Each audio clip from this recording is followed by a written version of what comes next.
कलयुग में एक कृपा कर दी गई है, मानसिक पुण्य भाव तो सफल हो जाएगा, लेकिन मानसिक पाप का उसे दंड नहीं लगेगा। कलिकर एक पुनीत प्रतापा, मानस पुण्य होई और नहीं पापा। नहीं तो हमारी दुर्गति तो बहुत ही बुरी होती। अगर मन का जो विलास है उसका दंड मिलता तो कलयुग में मानसिक पाप का। पर जब मानसिक चिंतन बिगड़ जाएगा तो संकल्प बन जाएगा। तो कलयुग में इतनी सामर्थ्य भी नहीं कि संकल्प बन जाए क्रिया को रोक दे। संकल्प होते ही फिर क्रियान्वित हो जाएगा। तो अगर हमारा चिंतन ठीक रहे, मानसिक चिंतन, यद्यपि मानसिक में जो किसी के प्रति द्वेष बना, ईर्ष्या बनी या किसी के प्रति पाप बना, उसका दंड नहीं मिलेगा। पर जो हमारा स्वभाव बिगड़ रहा है वो हमारी दुर्गति करवा देगा। क्या कि वो आज तो केवल चिंतन हो रहा है, कल क्रियाओं में आ जाएगा, क्योंकि जो चिंतन में होता है वही क्रिया में आ जाता है। अगर हमारा असत चिंतन है तो फिर असत क्रियाएं होने लगेंगी। तो इसलिए चिंतन संभालने के लिए भगवान ने आदेश किया है, अनन्यस चिंतयन्तो माम, कि गंदा चिंतन पर अगर हो जाता है तो उसका कोई उसे पाप नहीं लगेगा। कलयुग में जब शारीरिक क्रियाओं के द्वारा होता है तो फिर उसको जो शुभ या अशुभ क्रिया है उसको फिर उसका फल मिलता है, लेकिन मानसिक पुण्य का लाभ मिल जाता है। जैसे आपके मन में कि कल वृंदावन जाएंगे और 50 संतों को भोजन पवाएंगे और पैसे की भी तैयारी कर ली, हाँ वो पैसा उतना रखा है, अचानक ऐसा कार्य आया या अचानक ऐसा विघ्न आया, आप नहीं जा पाए, आपको पूरा मिल जाएगा, क्योंकि आपका मानसिक संकल्प। और मन से किसी के प्रति पाप सोचा पर क्रिया नहीं हुई तो आपको कोई दंड नहीं मिलेगा। पर वो संस्कार अंदर गलत हो रहा है, वो आपका चिंतन बिगड़ते बिगड़ते फिर संकल्प बनेगा, क्रियान्वित होते जाएंगे। आपका क्या प्रश्न था पूरा? का था कि कुछ पाप इस शरीर के अंदर से भी बनते हैं, जैसे किसी के लिए हाँ बुरा वो सोचना, किसी के वही अंदर मान अंदर ईर्ष्या जी। करना। क्या हाँ इनकी पाप के लिए क्या कोई सजा है? नहीं, और बाहरी क्रिया का जो कर्म है वो बड़ा बलवान, वो नष्ट होने वाला नहीं, बस ये ध्यान रखना। आज के सत्संग में जो सुबह सुना होगा जिसने, था करोड़ों कल्प तक कर्म इंतजार कर सकता है, करोड़ों कल्प तक बिना भोगे तुम्हें बचने ने एक ही उपाय है, हरिशरणम हरिशरणम, जो तुम्हारे सारे, भगवान कहते हैं ना, अहम त्वाम सर्वपापे भ्यो मोक्षयिष्यामि मा शुचा, एकमात्र उपाय है कि प्रभु केवल क्षमा कर दें, दूसरा उपाय नहीं है। दूसरा आप सोचो दान पुण्य तो एक शुभ कर्म हो गया, लेकिन तुम्हारा पाप सुरक्षित है।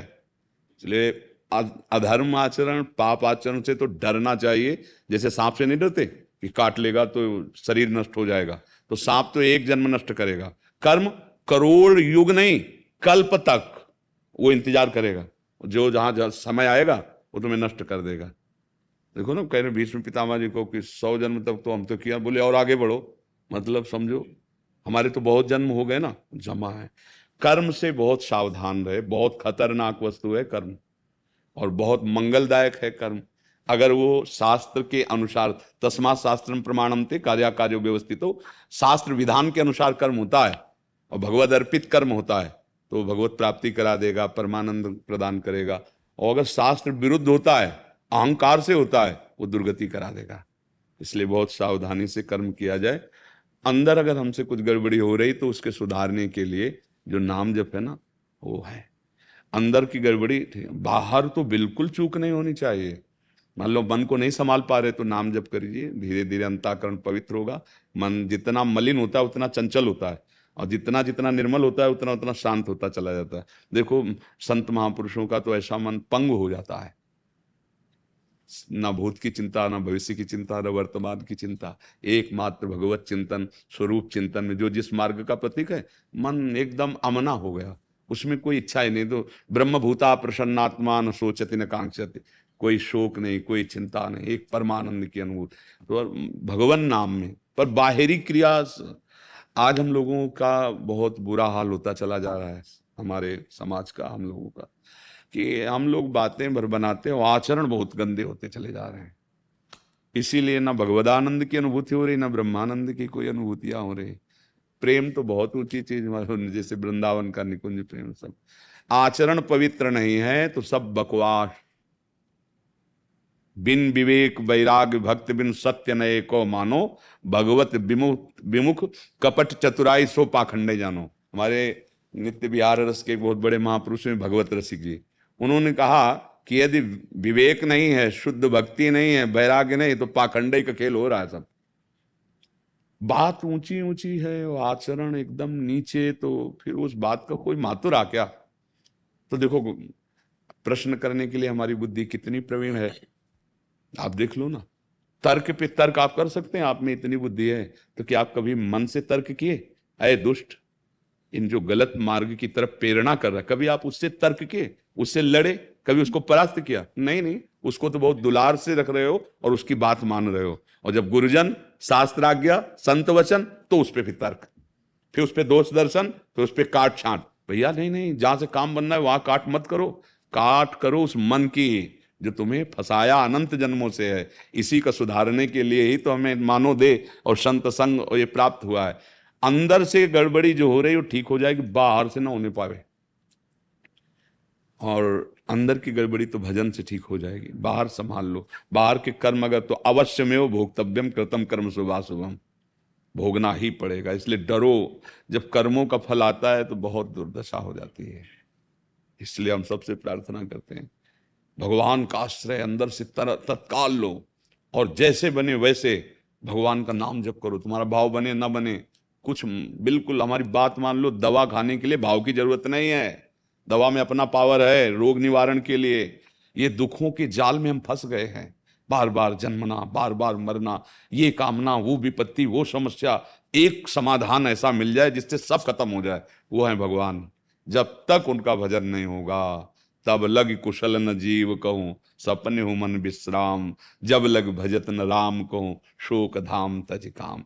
ये शोक प्रदान करने वाली कामनाओं का त्याग करके जब तक भजन नहीं होगा, तब तक बात नहीं बने। जैसे बने राम कृष्ण हरि बोलो, राधा राधा बोलो, तो जीवन सार्थक हो जाए। और गंदे कर्मों से डरो, जैसे सांप से डरते हो।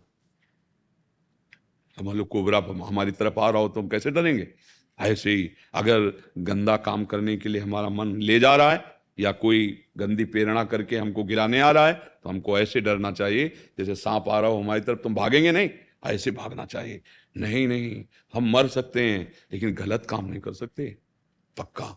जब ऐसा विचार कर लोगे तो बाहर से पैंट शर्ट में रहोगे, परमात्मा हो जाओगे। महात्मा हृदय होता है, वेश है और साधुता है। क्या करना? जगत मंगल कारण सतरत सा लोकांता रहती।